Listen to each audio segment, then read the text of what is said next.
The Philippine Audit Commission calls out the Education Department for including ghost students, ineligible beneficiaries, and students from prestigious private schools under its senior high school voucher program from 2022 to 2024. State auditors cited 2022 to 2024. Okay.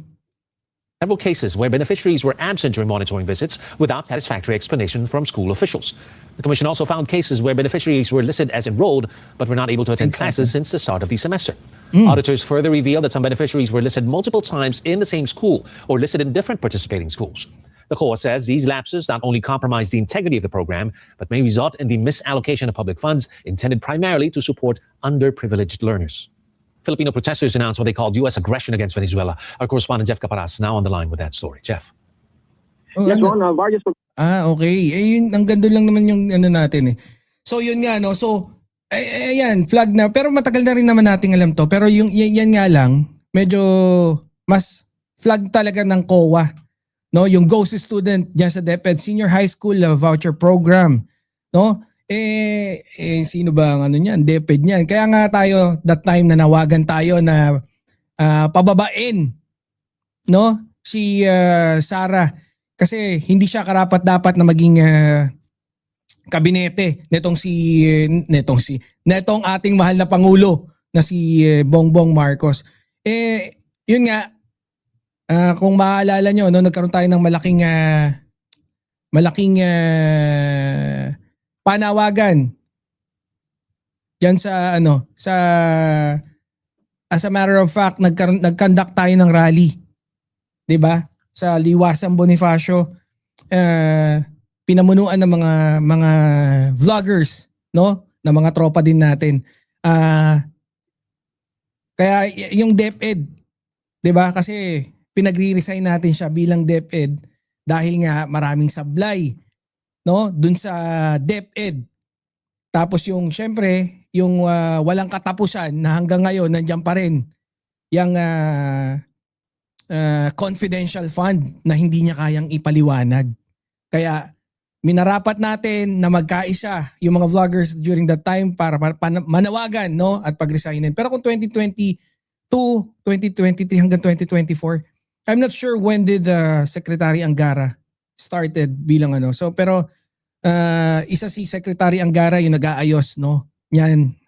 So definitely sana managot, no, yung mga dati, lalo na si Sara.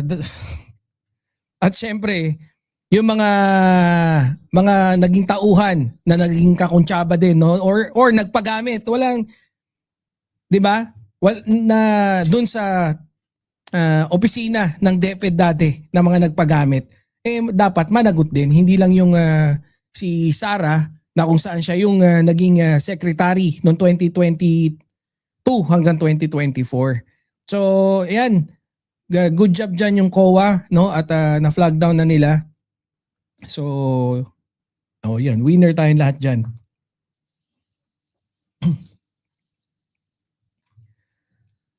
Punta tayo sa susunod nating talakayin.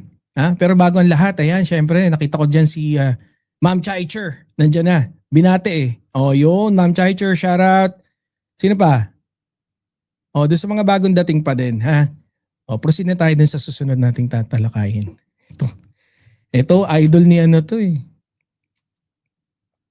Idol ni Boss James, no? Kaya tingnan natin.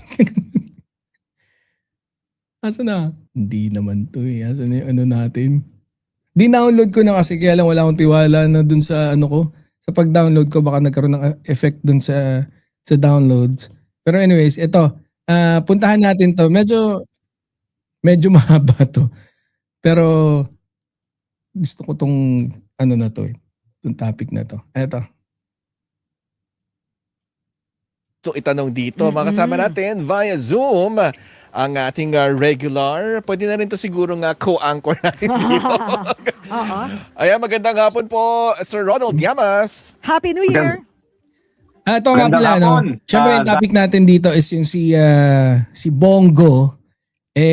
Kung saan, etong si Bongo mukhang dadalihin na rin ng ICC.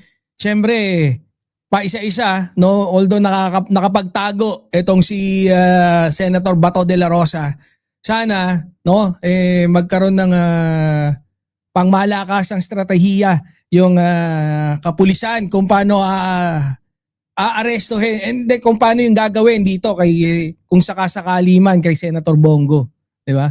O sige, pasok. Sandro at saka Maan, Happy New Year. Happy No, New Happy New Year. Year din kay Professor Jean Franco. Ayan. Yan, tunay na professor yan. Ako, hindi tunay. Drop out lang ako eh. Oo. Alam niyo, Father, General, lahat na yun, no? Katabi mo ba ngayon ng iyong bolang kristal? Nalinis mo na ba siya?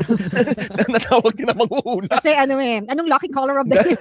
Hindi, ano po ba, Sir Ronald, ano bang inaasahan natin for Oo. 2026? Yung Anong outlook natin? Oo. fearless forecast. Ito yung bigay sa akin ni Kwan, ni Edling Gao. Yan, yan lang. Oo nga. Well, hindi naman kinakailangan ng bolang kristal para makita yung ilang mga indicative na mangyayari sa 2026.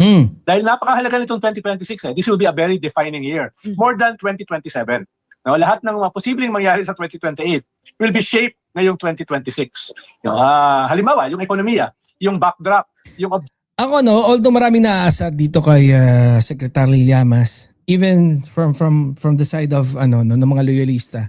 Ako medyo ko naman siya hindi dahil gusto or whatever, pero sakay ko naman yung mga pagki-criticize niya minsan. No, hindi naman siya ganun ka rock and roll pagdating sa pag-criticize kay PBBM, and medyo nagbibigay siya ng mga palugit, no.